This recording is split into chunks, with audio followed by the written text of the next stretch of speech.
And one of the things that I think that you eventually overcame, that you talk about beautifully in the book, and I see every day, people ask me often, there's all these memes out there. We all hear, hey, you know, whatever everyone's opinion about you is none of your business. Yes. But people really struggle with finding a pathway to happiness because they are borderline obsessed with the thoughts and opinions of other people. And you discussed that a little bit too. How would you tell someone who's struggling with this, which is 99% of the people who are listening to this, how they might deal with that or overcome it?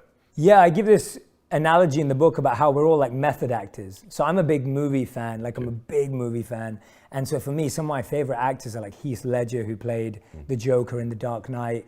You've got Daniel Day-Lewis, who's an incredible method actor. Now I talk about in the book how Daniel Day-Lewis, at some points, he was wearing the clothes for Gangs of New York in his normal life, to the point that he even got pneumonia in his normal life because he's wearing these old, raggedy clothes. And he goes, at one point, he almost went crazy pretending to be someone that he wasn't. Now, when I heard that and I read that, I thought, wow, isn't that all of us?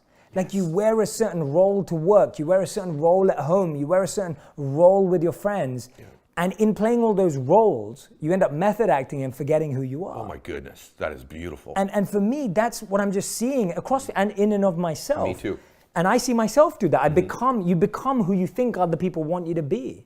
And so for me, the first step in that is writing down everything you're chasing right now. Like, this is a great strategy and a tool. And if anyone's listening or watching, get a pen and paper. If you're not, take a screenshot of this time code right now and come back to this. Because I want you to sit down and I want you to write down everything you're chasing right now, whatever it is. Make that list. Second question, where did that idea come from? Did that idea come from your mom, your dad, your friend, your brother? Did the idea come from me or Ed? Did the idea come from, I don't know, some book that you read? Like, did the idea come from your heart and your mind?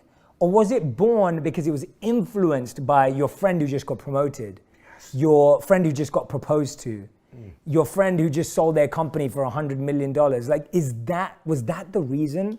Because then that may not be your dream. And then the third question you have to ask yourself is this my dream?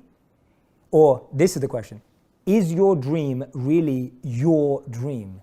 And when you go through that exercise, you want to keep the stuff that's yours and you want to distance yourself from the stuff that's not. What incredible advice. You know, bro, I got to tell you, there's such wisdom for such a young man.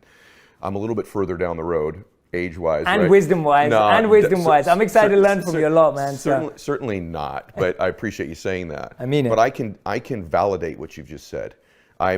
I think dream catching in your life can become something that gains momentum as you vibrate at a little bit higher frequency. You can begin to attract things, and I'm a big believer in that. And I have many times achieved a dream or two that when I got there was completely empty. And every time that I got to those dreams and they were empty, they were not my dreams. They were something that I thought someone else wanted me to do, or something that I saw someone else have that I thought I wanted. A place, a destination, a home, something.